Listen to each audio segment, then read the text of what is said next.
Bismillahirrahmanirrahim. Alhamdulillahirabbil alamin. Wa bihi nasta'inu 'ala umurid dunya waddin. Wassalatu wassalamu 'ala asyrafil anbiya'i wal mursalin. Nabiyina Muhammadin wa 'ala alihi wa ashabihi ajmain, amma ba'd. Ya, kita teruskan masih tentang perkara yang berkenaan dengan wajib haji atau rangkaian ibadah di dalam haji yang dihukumi sebagai wajib haji atau aktivitas ibadah atau ritual yang terdapat dalam rangkaian haji yang dihukumi sebagai wajib haji. Sebelumnya kita sudah membahas tentang mabit di Musdalifah ya, atau wukuf di Musdalifah. Sekarang kita sampai kepada melontar jumroh di Mina dan hukum mabit di sana. Kalau kita lihat dari judulnya, di Mina ya, ada Musdalifah, ada Arafah, ada Mina ya. Ini di Mina ini ada dua ritual ibadah atau dua aktivitas ibadah. Yaitu yang pertama melontar jumroh, kemudian ada mabit. Kalau di Musdalifah, sebagaimana yang sudah kita bahas sebelumnya, aktivitasnya hanya satu, yaitu mabit saja. Walaupun nanti ada perkara-perkara sunnahnya, misalnya mau mengambil batu dan seterusnya. Kemudian di Arafah pun demikian, yaitu hanya wukuf saja, yaitu wukuf di Arafah. Kemudian mabit di Musdalifah. Nah, kalau ini di Mina ada dua, yaitu melontar jumroh, kemudian mabit. Tentang melontar jumroh akan saya jelaskan, ini saya maksudnya penulis ya, akan saya jelaskan maknanya, kewajibannya, dan hukum mewakilkannya kepada orang lain. Waktunya, tempatnya, syarat-syaratnya, atau jumlah kerikil, kemudian ukurannya, jenisnya, tempat mengambilnya, serta jumlah kerikil yang dilontarkan setiap hari di masing-masing tempat. Kemudian cara melontarnya, yang sunnah dan yang makruh, dan hukumnya jika terlambat dari waktunya. Setelah itu akan saya jelaskan hukum mabit di Mina. Baik, langsung saja ya kita masuk ke materinya, yaitu yang pertama ini penulis akan fokus tentang melontar jumroh. Baru nanti pembahasan melontar jumroh selesai, penulis akan melanjutkan dengan hukum, membahas hukum mabit di Mina. Yang pertama, makna melontar jumroh, hikmahnya, dan batasan Mina. Dalam bahasa Arab, romyul jimar artinya melempar batu-batu kecil, yakni kerikil. Jimar adalah bentuk jamak dari kata jumroh, yang artinya batu kecil atau kerikil. Jadi melontar jumroh yang kita sering sebut ya, atau yang kita kenal istilah itu melontar jumroh, dalam bahasa Arab itu redaksinya adalah romyul jimar. Kalau kita lihat di teks bahasa Arabnya ya, al-matlab ats-tsani romyul jimar fi Mina wa hukmul mabit fiha. Romyul jimar, nggak ada kata-kata jumroh ya, tapi jimar, romyul jimar. Kemudian ya, sub pembahasannya makna romyul jimar wa hikmatuhu wa haddu Mina. Makna romyul jimar, makna melontar jumroh. Wa hikmatuhu wa haddu Mina, kemudian hikmahnya dan batasan Mina. Nah, melontar jumroh itu dalam bahasa Arabnya adalah romyul jimar. Nah, jimar itu apa? Jimar itu adalah kata jamak ya dari kata jumroh, yang artinya batu kecil. Jadi kalau jimar itu batu-batu kecil, kalau jumroh itu batu kecil. Kata mufradnya ya, satuan. Jadi yang benar apa? Romyul jumroh atau romyul jimar? Yang tepat ya romyul jimar ya, karena yang kita lontar itu adalah beberapa batu kecil ya, bukan hanya satu batu kecil gitu ya. Kalau kita hanya melontar satu ya berarti romyul jumroh ya, melempar satu batu kecil. Tapi karena kita melontarnya itu beberapa batu, maka disebut dengan Romyul Jimar. Ini secara bahasa ya. Kemudian secara istilah syariat, menurut istilah syariat, Romyul Jimar artinya melempar kerikil pada waktu yang khusus, di tempat yang khusus, dan dalam jumlah yang khusus. Yaitu melempar kerikil pada waktu yang khusus. Ini ada waktunya ya, waktu khusus. Waktu yang khusus tidaknya itu Romyul Jimar atau melontar jumroh itu dilaksanakan pada tanggal 10, 11, 12, 13.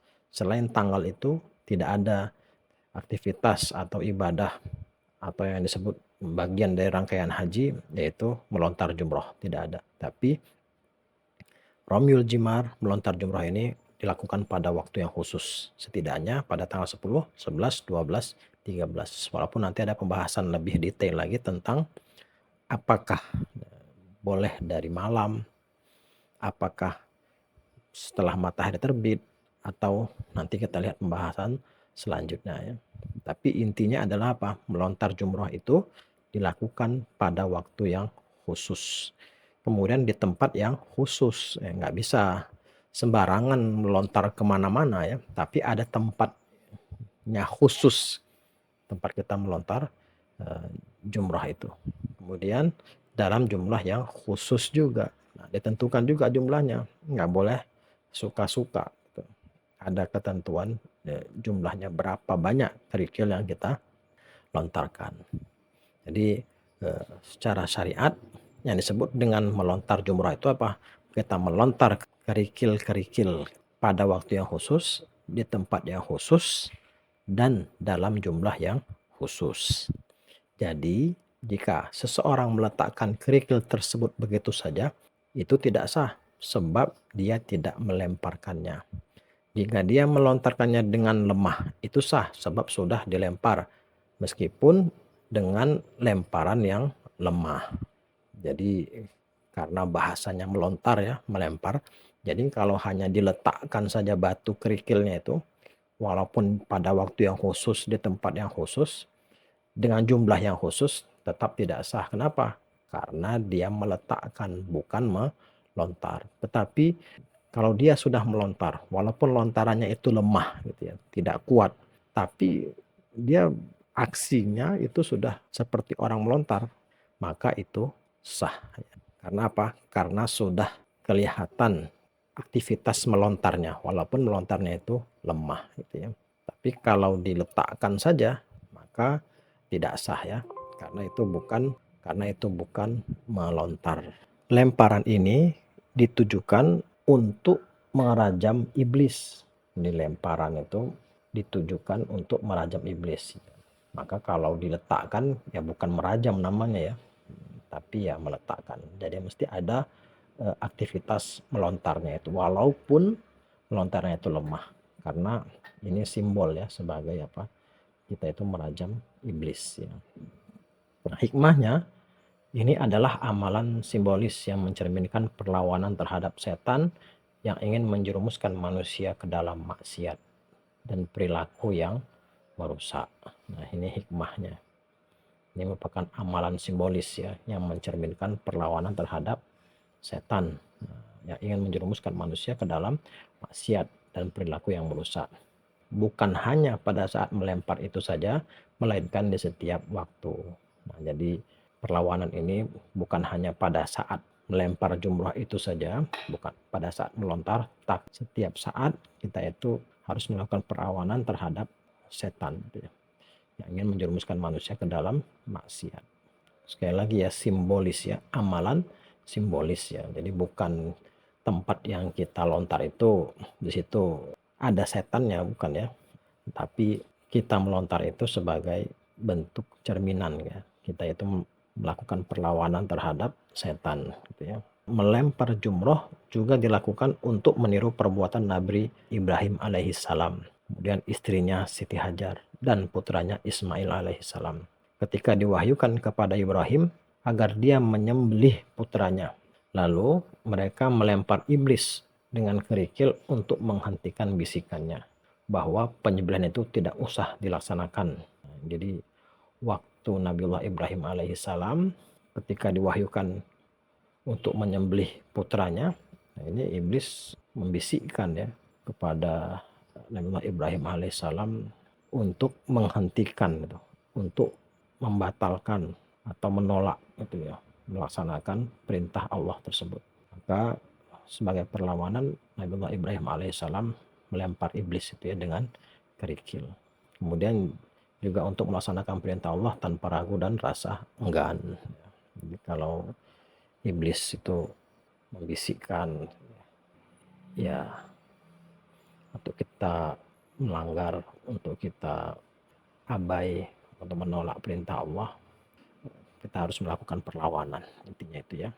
Kemudian batasan Mina yaitu antara lembah Muhasir dan Jumroh Aqobah. Lembah Muhasir dan Jumroh Aqobah. Mina adalah daerah yang diapit oleh gunung-gunung, panjangnya sekitar 2 mil, lebarnya tidak seberapa. Adapun gunung-gunung yang mengelilingi bagian yang menghadap ke Mina adalah termasuk kawasan Mina. Kemudian sedangkan bagian yang menghadap keluar bukan termasuk Mina. 3 jumroh adalah Ula atau Sughra, Wusta, dan Jumroh Aqobah, Kubra atau Akhirah. Jumroh Ula terletak setelah Masjid Khaif, sedang Masjid Khaif atau Masjid Ibrahim alaihissalam berjarak kurang dari 1 mil dari Mekah. Jumrah Aqobah berada di akhir Mina dari arah Mekah. Jumrah Aqobah ini berada di akhir Mina ya, penghujung Mina itu. Jadi kalau kita dari Mekah, maka kita akan mendapati terlebih dahulu adalah Jumrah Aqobah, yaitu jumrah yang paling terluar dari Mina. Daerah Aqobah yang jumrah ini dinisbatkan kepadanya, bukan termasuk kawasan Mina. Jadi disebut Jumrah Aqobah itu karena nama wilayah itu, nama kawasan itu disebut dengan Aqobah, sehingga jumrah tersebut disebut dengan Jumrah Aqobah. Disebut juga dengan Jumrah Al-Akhirah, jumrah yang terakhir, karena memang itu pada hari tasyrik dilontar yang paling terakhir ya. Setelah Ula, Wusta, kemudian baru Akhirah atau Aqobah yang terakhir. Di dekat jumrah inilah Rasulullah Shallallahu Alaihi Wasallam dulu membaiat kaum Ansor sebelum beliau berhijrah ke Madinah. Ada peristiwa terjadi ya di daerah Aqobah ini, yaitu Rasulullah membaiat kaum Ansor. Kemudian jumrah ini berupa sebongkah batu besar berada di awal Mina bagi orang yang datang dari Mekah. Tadi ya, kalau kita dari Mekah, maka yang pertama sekali ketemu itu adalah Jumrah Aqobah. Kalau kita dari Muzdalifah, itu yang pertama ketemu adalah Jumrah Al-Ula, kemudian Wusta, baru Aqobah yang terakhir. Ketiga jumrah ini terletak di tengah jalan. Jumrah yang terakhir berjarak sekitar 155 meter dari Jumrah Wusta. Lontaran kerikil dimulai dari jumrah yang pertama dan diakhiri di jumrah yang ketiga. Ya, baik. Pembahasan yang pertama yaitu makna melontar jumrah, ya, kemudian hikmahnya sebagai perlawanan kepada setan, ya, kemudian di sini batasan Mina ya. Tapi untuk batasan Mina ini sendiri, nah, sekarang itu sudah mudah sekali ya, sudah banyak tanda-tanda pembatas ya. Apalagi kita sudah difasilitasi dengan tenda untuk kita mabit, artinya ya itu semua sudah demikian mudah ya untuk kita mengenali batasan Mina ini. Baik, wallahu a'lam bishawab.